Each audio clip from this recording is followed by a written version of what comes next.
we're going to look at Scar Tissue by the Red Hot Chili Peppers. This is a kind of one of their classic tunes off an album that came out 20 years ago, Californication. So let's jump in.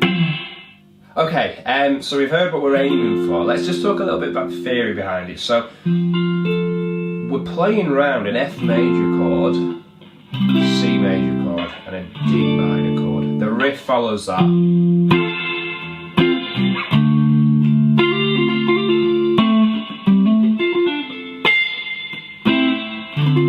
Kind of F to C to D minor vibe. Now let's talk about the first bar. The notes we need in the rhythm we're going to play. So you're going to put your first finger on the 8th fret of the A string, and you're going to put your third finger on the 10th fret of the B. Now what's really important in this tune is left hand or fretting hand muting. Now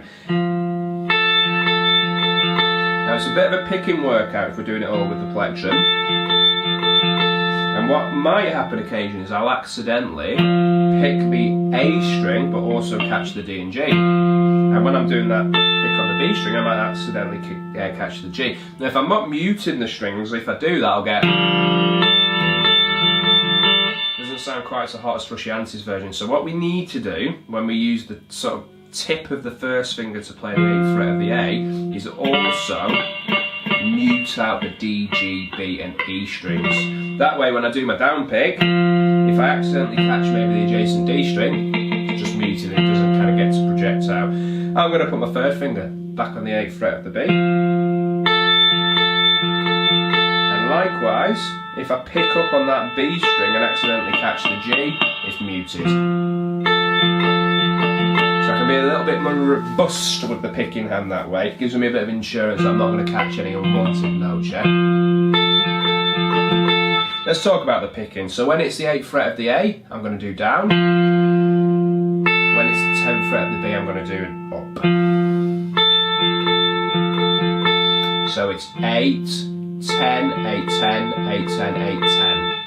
8, 10, 8, 10, 8, 10, 8, 10. All the 8s for this bar are on the A string, all the 10s are on the B. Let's take it a bit slower. 3, 4. Yep. You might need to watch your picking hands, just to make sure you're skipping over the D and G. I wouldn't try it with all downs. It's tricky and it throws out the timing as well. Down, up.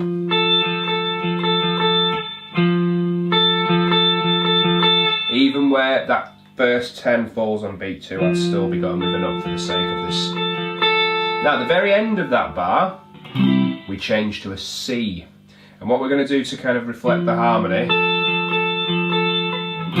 we're going to put our first finger on the 8th fret of the low E, and our second finger on the 9th fret of the G. That gives us that sound. We're now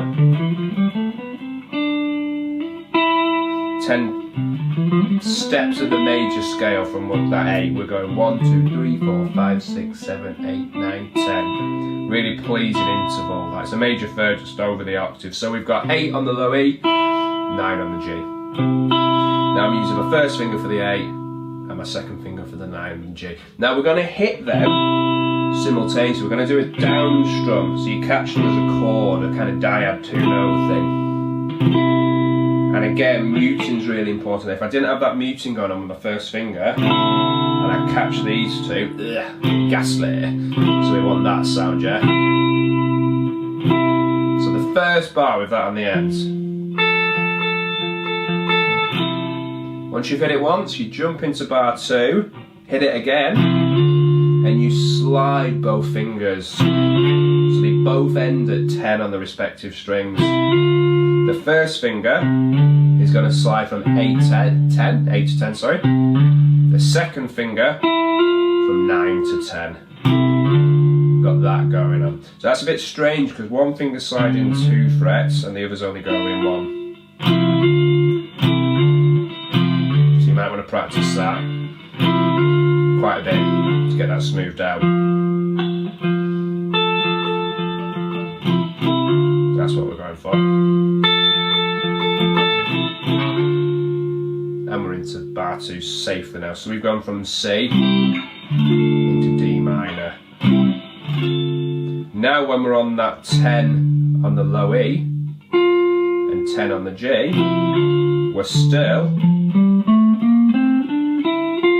10 scale steps away. 1, 2, 3, 4, 5, 6, 7, 8, 9, 10. I played up the natural minor scale there because we're in D minor basically. So we've got that thing going on. Let's link the 2 bars together. So yeah, then we've slid, we play the G, and we come back down to finish in the C. So let me show you what's happening there. Slide, G,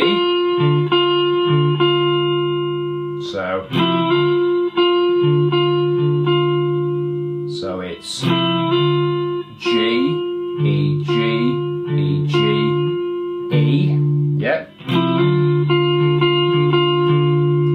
Finishing on the E, and then when we move back, 10 to 9 slides, and the end of the bar, the end of beat 4, we play the 8th fret of the low E. So we've gone back to the C. So that bar, that's the rhythm. Okay, so for bar 3, that was bar 2. We've come back to the F major sound we get using that kind of 8th fret of the A, 10th fret of the B. Now, as well as those 2 notes, at the very end of this bar, we need that G natural you get at the 8th fret of the B. So what we're going to do, we're going to adopt a slightly different fingering. First finger on the 8th fret of the A still, but pinky on the 8th fret of the B. So there's a good chance to get your pinky into action for that bit. We also need at the very end of this bar, the 8th fret of the B. So we're going to get 8 on the A, 10 on the B, but also at the end, 8 on the A, and then 8 on the B. Let me show you. That lower note at the end there.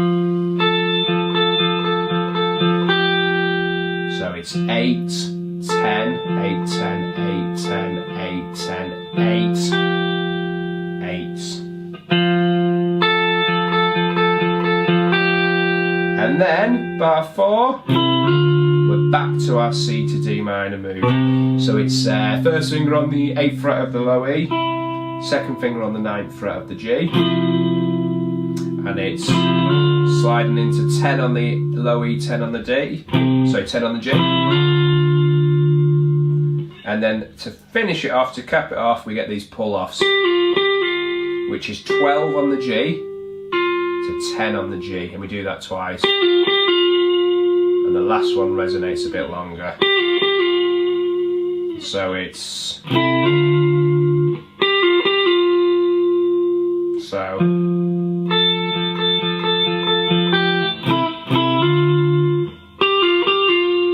There we have it. So that's that ring, and then 12 with the 3rd finger on the G string. Pick that once, pull off to 10. So that pull off, you want to make sure you're kind of dragging the 3rd finger down towards the ground a little bit, so that the second note is just as prominent as the first. You don't want a feeble second note. You're kind of dragging down towards the floor, and it's 12, 10, 12, 10. So that last bar, and then we're into, so that's F, C, D minor. We'll look at that another time. Enjoy!